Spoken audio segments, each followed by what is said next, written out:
Daniel Rouache est avec nous en studio. Bonjour Daniel. Oui, bonjour Ilana. Alors Bouygues, Michelin, Sodexo, L'Oréal, Danone, vous nous indiquiez si les multinationales françaises étaient vraiment actives en Israël. Alors, est-ce que c'est le cas ?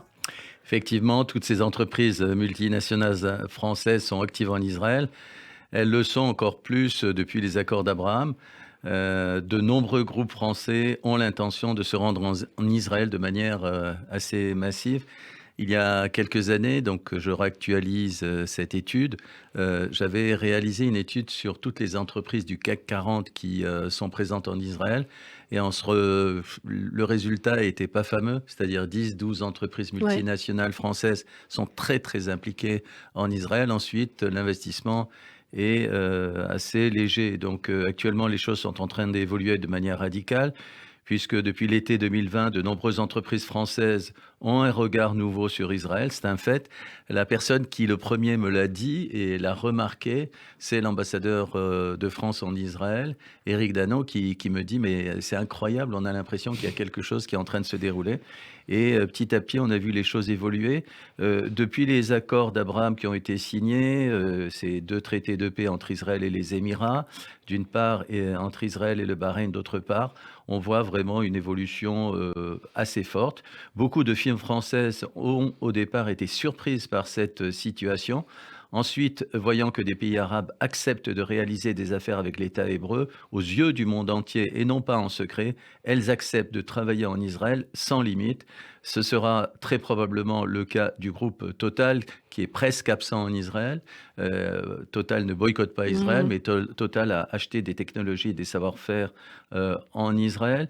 Ce que je peux dire, c'est que toutes les entreprises françaises du CAC 40 sont sur le marché israélien. Je donne des exemples. Le groupe EDF, vraiment un groupe exceptionnel en matière d'investissement en Israël. C'est le plus gros investissement. EDF Renouvelable met en service actuellement la centrale solaire de Timna. Ça remonte à quelques mois. EDF Renouvelable a annoncé la mise en service de la centrale solaire de Timna d'une capacité installée de 60 MW dans la vallée de l'Arava en Israël. On a le groupe Danone qui est présent en Israël depuis très très longtemps, plus de 30 ans. Des transferts de technologies massifs qui ont été faits sur le marché israélien. Le groupe L'Oréal qui a eu une histoire incroyable en Israël, une histoire complexe, et aujourd'hui l'une des firmes françaises les plus visibles dans l'État hébreu. Cette firme est leader car plusieurs domaines de la cosmétique et depuis fort longtemps, ces investissements n'ont jamais été arrêtés. Sodexo, c'est plus de 400 000 personnes quand même, plus de 422 000 personnes, 18e employeur au monde, est à présent en Israël et je suis absolument convaincu que bientôt ils vont racheter une entreprise dans la région de Tel Aviv. Nous avons Bouygues qui a énormément travaillé avec les pays arabes, qui était vraiment travaillé de manière épisodique avec Israël. Je sais que le groupe Bouygues actuellement est en train de s'intéresser très sérieusement à Israël. Michelin, un très grand groupe qui a vraiment pas investi en Israël de manière massive. Aujourd'hui, les patrons du groupe Michelin sont en train de s'intéresser à Israël. On a également le groupe Valeo, Alstom, SNCF.